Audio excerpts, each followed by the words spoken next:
Type 4 hypersensitivity reactions are a type of undesired immune response mediated by T cells.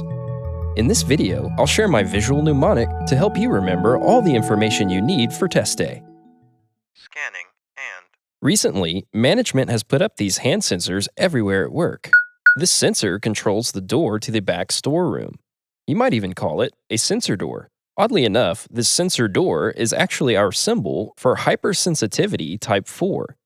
Since sensor reminds me of hypersensitivity, and door is our recurring rhyme for the number 4. It's a sensor door for hypersensitivity type 4. Type 4 hypersensitivity is a type of undesired immune reaction to antigens, and the collateral damage does more harm than good. Let's dive in to learn more. So I've scanned my hand already, and I'm waiting for this door to open. But look at that sensor screen. See how it's got the loading bar, almost like it's buffering? This sensor door is going really slow today. I think there's some sort of delay with the scanning.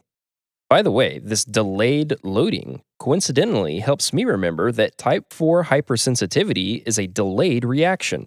Usually, these reactions take 48 to 72 hours to manifest after exposure to the antigen.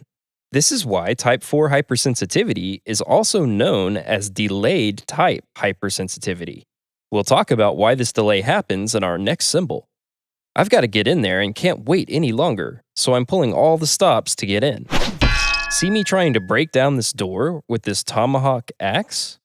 Conveniently, there's always an axe in the emergency box by the door. The tomahawk also happens to be our recurring symbol for T cells, since tomahawk and T cells both start with the letter T. And tomahawks work through direct contact, kind of like how this tomahawk is used for close-range direct combat. Type 4 hypersensitivity reactions are mediated by T cells, which cause damage by launching an immune attack against the antigen. The overreaction of the helper T cells and overproduction of cytokines damage tissue, cause inflammation, and lead to cell death. Since T cells are so involved, type 4 hypersensitivity is also called cell-mediated hypersensitivity. And since it takes time to present an antigen and activate the body's T cells, this process takes time to happen. In other words, it's delayed 48 to 72 hours after exposure.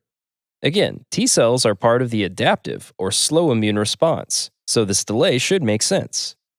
Finally, before we close, let's cover a few high-yield examples of type 4 hypersensitivity.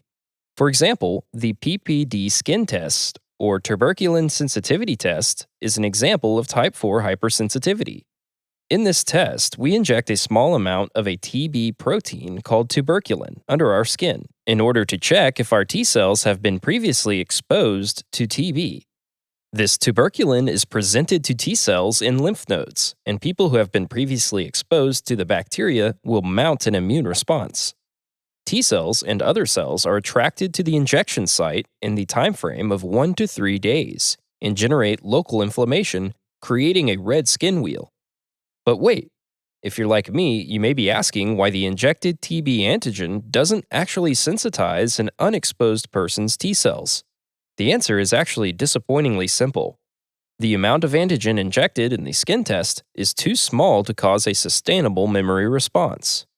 Another example of type 4 hypersensitivity is contact dermatitis to nickel or poison ivy.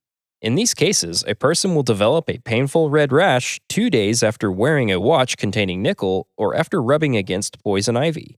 Basically, the nickel or poison ivy is the antigen, and T cells mount an immune response against it, causing the skin rash. Since this is T cell mediated, this is an example of type 4 hypersensitivity. Alright, we're done with type 4 hypersensitivity. Let's recap quickly and get out of here. Type 4 hypersensitivity reactions are a type of undesired or overreactive immune response mediated by T cells. Killer T cells and helper T cells get activated in response to antigens, resulting in an inflammatory response. Because it takes a while for T cells to get activated, type 4 hypersensitivity takes 48 to 72 hours to manifest, giving rise to its other name, delayed type hypersensitivity. Some classic examples of type 4 hypersensitivity include contact dermatitis and the PPD or TB skin test. Phew, now we're actually done with type 4 hypersensitivity. Woohoo! You are now the master of all things hypersensitivity. How does it feel? If you like what we're doing, go and give us a follow on our Instagram handle, @Pixarize.